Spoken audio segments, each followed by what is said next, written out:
आप सब संगवारी मल्ला जय जोहार। जय जोहार। हमन जात हैं राम मंदिर। हमार गांव रावण में महामाया चौक में राम भगवान के कथा हुआ थे, तेला सुने बर जात हम संगवारी हो। हमार ब्लॉग पे बने रहो, हमन आगे दिखाबो। आप सीता जी की खोज करने आए हैं, तभी तो हम आपको प्राप्त कर सका। बोलो प्रभु, यदि हम आपको प्राप्त करना चाहते तो मुझे यहाँ से अयोध्या की लंबी यात्रा करना पड़ती, किंतु आप ही कृपा करके आ गए। और आए तब जब किशोरी जी को खोजते हुए आए, सीता जी को। हनुमान जी महाराज ऐसी व्याख्या करते हैं जिससे भगवान के हृदय में भक्ति रस का प्रवाह उत्पन्न होता है। भगवान श्री राम ने कहा, हनुमान, मैंने जो बात कही तो तुमने मनमाने ढंग से व्याख्या कर ली, मैंने जो परिचय दिया, किंतु आप भी तो अपना परिचय दीजिए। आप कौन है? आप अपनी भी तो कथा सुनाओ। आपने चरित कहा में गाई, ओ विप्र कहो निज कथा बुझाई। आप अपनी की कथा सुनाइए, आप कौन है? थोड़ा परिचय तो दीजिए। हनुमान जी ने हाथ जोड़कर कहा, प्रभु मेरा परिचय सुनिए आप। एक मंद में मोह कुटिल हृदय अज्ञान, पुनि प्रभु मोहि विसारे हो, कृपा सिंधु भगवान। मैं मंद हूँ, मैं मोहबस हूँ, मैं अज्ञानी हूँ, ऐसा परिचय दिया हनुमान जी। भगवान ने मुस्कुराते हुए पूछा, विप्रजन, ब्राह्मण देवता, बताइए मैंने तो तुमसे कहा था कि तुम अपनी कथा सुनाओ। ऐसा लग रहा है तुम कथा नहीं सुना रहे, तुम तो अपनी व्यथा सुना रहे हो कि मुझे इस बात का कष्ट है, मुझे इस बात की परेशानी है। हनुमान जी ने हाथ जोड़कर कहा, प्रभु इस व्यथा को दूर करने के लिए बस यही तो एक उपाय है जीवन में कि जीव आत्मा परमात्मा की कथा सुन ले और परमात्मा जीव आत्मा की व्यथा को सुन ले तो समस्या का समाधान हो जाए।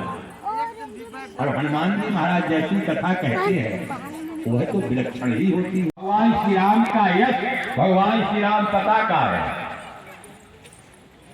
अच्छा, लक्ष्मण जी का बोले, लक्ष्मण ओ कारण कवन नाथ मोहि मारा, धर्म हेतु अवतरे हु गुसाई, ओ मारे हु मोहि व्याध की नाई।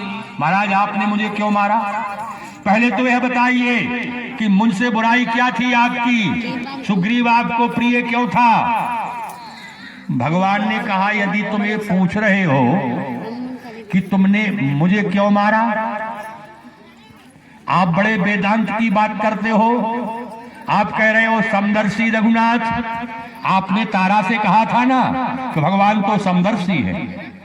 जब तुम वेदांत के ज्ञाता हो और तुम समझते हो कि भगवान तो हर जगह है, और जब तुम्हारी पत्नी तारा समझा रही थी उस समय तुझे समझ में नहीं आया कि तारा के हृदय में मैं ही बोल रहा था, तारा के हृदय से भगवान ही बोल रहा था। उस समय तुझे बात समझ में नहीं आई।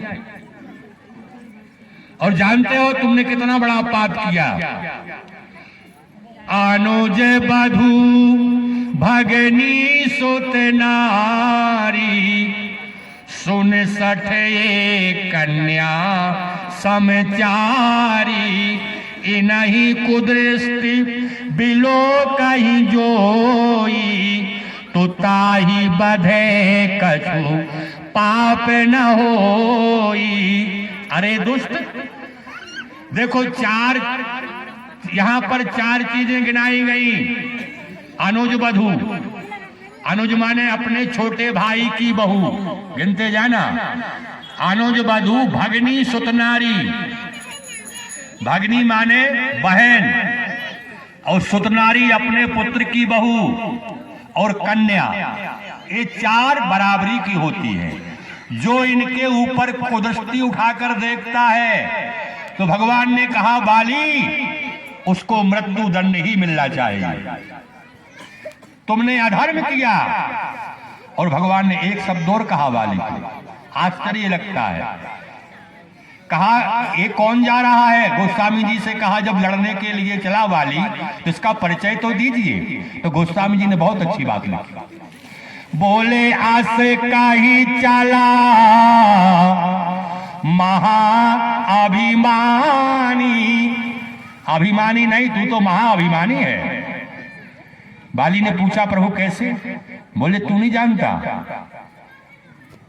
जिसने मेरे चरणों का आश्रय ले लिया हो और उसको तू मारना चाहता था। मारा चाहस आधा में अभिमानी। अरे पापी, अरे दुष्ट, तो सुग्रीव को मारना चाहता था। जानते हो सुग्रीव ने किसका आश्रय लिया था? भगवान के भुजाओं का। अच्छा, भगवान के भुजाओं की क्या विशेषता है? तो रामायण में लिखा है कि भगवान श्री राम में कितना बल है। तो एक उपमा दी है गोस्वामी जी ने, सागर रघुबर बाहुबल। जो भगवान श्री राम का बाहुबल है वह सागर है। सागर माने समुद्र। अब आप कल्पना कीजिए, जो समुद्र, जो बल का समुद्र जिसके पास में हो और उसके शरण में यदि व्यक्ति चला जाए तो संसार में उसको कौन मार सकता है? और वही भगवान तो कह रहे हैं, माँ में भोजे बाले